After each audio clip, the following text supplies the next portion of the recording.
Ei, você deve ter notado que o Estadão tá de cara nova, não é mesmo?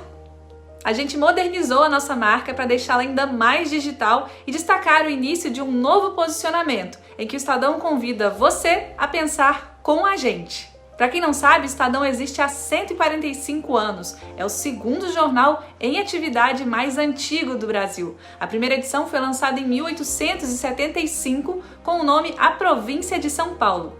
Ao longo dos anos, o jornal foi evoluindo e do papel se tornou multiplataforma, ou seja, está presente nas bancas, celular, rádio, podcast, redes sociais, onde existe voz que precisa ser ouvida. Embora as mudanças na marca tenham sido sutis, elas não passaram despercebidas por vocês, hein? E a gente acabou recebendo diversas perguntas sobre cada detalhe da logo que já estampa a capa do jornal há pelo menos 80 anos. Não é mesmo, Edmundo? É isso aí, Juliana. Ex libris é uma expressão que vem do latim e serve para designar os selos de identificação das bibliotecas. Esse ex libris do Estadão ele foi desenhado pelo artista plástico José Walsh Rodrigues nos anos 30, provavelmente depois da Revolução de 32, para a biblioteca do Júlio Mesquita Filho e do Estadão. Alguns anos depois ele vira o símbolo do jornal. Ele aparece pela primeira vez na edição de 1º de janeiro de 1939 e a partir de então ele sofre algumas modificações até chegar a essa versão atual.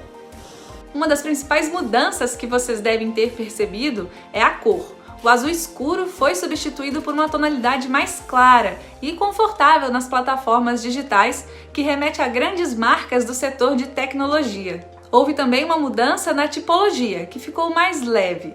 A imagem do ex libris que ficava antes do nome passou para depois, trazendo a mensagem de evolução, o movimento da cavalgada em direção ao futuro.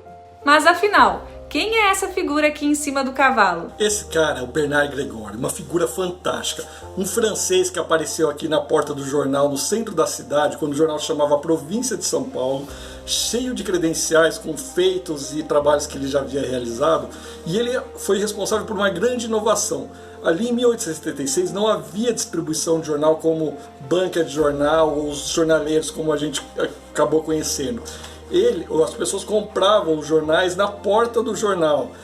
O Bernard Grégoire, o que ele fez? Ele saiu a cavalo com uma buzina anunciando as notícias e vendendo o jornal pela cidade, que até então era uma vila de 30 mil habitantes.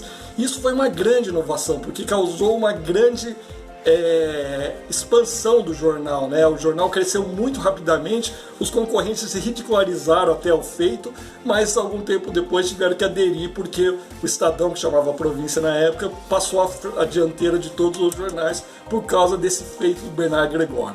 Uma curiosidade é que no desenho original tem outros elementos que compõem a logomarca e que pouca gente sabe. Ao fundo tem uma representação do que seria a Praça da Sé, no centro de São Paulo, só que no século XIX. E ao lado do cavalo tem um cachorro que parece estar latindo. Esse lance do cachorro é um detalhe que mostra a mudança dos tempos. O Walsh Rodrigues desenhou um cachorro acompanhando o cavalo do Bernard Grégoire, mas na verdade não era um cachorro, mas segundo os relatos que você pode ver lá no seu Estadão, eram vários cachorros que saíam latindo atrás do cavalo do francês, enquanto ele ia distribuindo jornais, vendendo jornais com a sua buzina e anunciando as notícias. Mas o legal é que o novo logo ele mantém a essência do que é esse símbolo, que é a missão do Estadão de propagar as notícias pelos mais diversos meios. Em tempos de polarização nas redes sociais, a gente quer ampliar o diálogo e a troca de ideias. O Estadão quer ouvir, dialogar e colaborar para a construção de uma nova era. Por isso, fica o convite. Vem pensar com a gente? E se você se interessou pelas histórias e deseja conhecer mais detalhes, o Estadão Acervo preparou uma reportagem especial. Confere aqui no link. Tchau!